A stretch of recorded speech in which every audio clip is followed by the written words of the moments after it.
স্পষ্টভাবে বোঝা যায় যে আওয়ামী লীগের সাথে এক ধরনের গোপন আন্ডারস্ট্যান্ডিং এবং আলাপের মধ্য দিয়ে তারা নির্বাচনে জয়লাভ করতে পেরেছেন।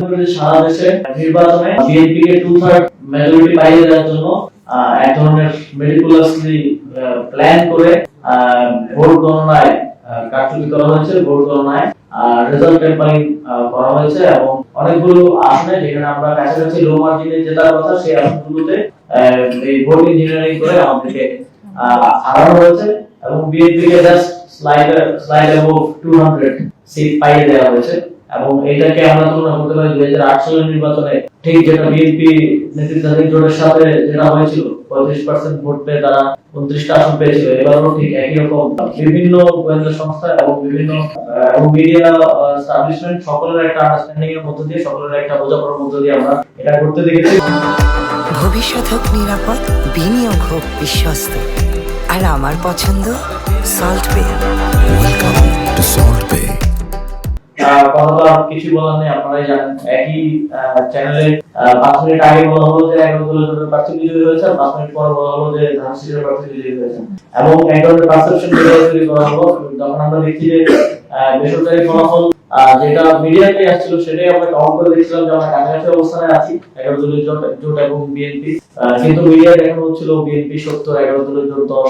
এইভাবে একটা পারসেপশন তৈরি করার মধ্যে দিয়ে পুরো একটা ইকোসিস্টেম বিল্ড করে মেটিকুলাসলি এই ফলাফল ক্যাম্পেইন এর মাধ্যমে 2/3 মেজরিটি তাদেরকে পৌঁছে দেওয়া হয়েছে এবং আমরা মনে করি যে এটা একটা ষড়যন্ত্রের অংশ এবং এই অ্যাবসলিউট পাওয়ার যেটার কথা শেখ হাসিনা বলতো এর মধ্য দিয়ে এই এখন জুলাই সনদের বাস্তবায়ন নিয়ে আমরা শঙ্কিত এবং একই সাথে এই 2/3 মেজরিটি পাইয়ে দেওয়ার পেছনে সংবিধানের যথেচ্ছ পরিবর্তন করার এক ধরনের চিন্তা, এক ধরনের ষড়যন্ত্র এবং এই সংখ্যাটা আমরা আজকে প্রকাশ করে রাখলাম। সামনের 5 বছরে এটা আস্তে আস্তে আমরা আশা করি দেখতে পাবো। স্পষ্টভাবে বোঝা যায় যে আওয়ামী লীগের সাথে এক ধরনের গোপন আন্ডারস্ট্যান্ডিং এবং আলাপের মধ্য দিয়ে তারা নির্বাচনে জয়লাভ করতে পেরেছেন। আমরা দেখছি যে বিএনপি নির্বাচিত হওয়ার সংখ্যাগরিষ্ঠ পাওয়ার সাথে সাথে আওয়ামী লীগের কার্যক্রম শুরু হচ্ছে এবং বিএনপির বিভিন্ন প্রার্থীরা নেতা কর্মীরা আমরা দেখছি যে আওয়ামী লীগের পার্টি অফিস যেটা বছর ধরে বন্ধ ছিল সেগুলো উদ্বোধন করছেন।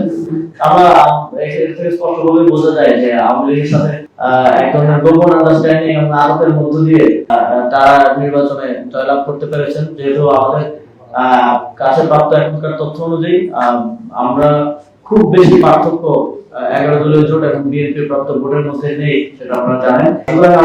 আওয়ামী লীগের রাজনীতিতে ফেরানোর এক ধরনের প্রতিশ্রুতি বিভিন্ন স্থানীয় পর্যায়ে দেওয়ার মধ্য দিয়ে তারা নির্বাচনে জয়লাভ করার চেষ্টা করেছেন এবং আমরা খুব স্পষ্টভাবে বলতে চাই আওয়ামী লীগের কার্যক্রম বাংলাদেশে নিষিদ্ধ আছে আইনগতভাবে এবং এই অবস্থায় যারা হচ্ছে ঘোষণা দিয়ে কিংবা মিডিয়ার সামনে এসে আওয়ামী লীগের অফিস উদ্বোধন করছে তাদের বিরুদ্ধে আইনগত ব্যবস্থা নেওয়া প্রয়োজন।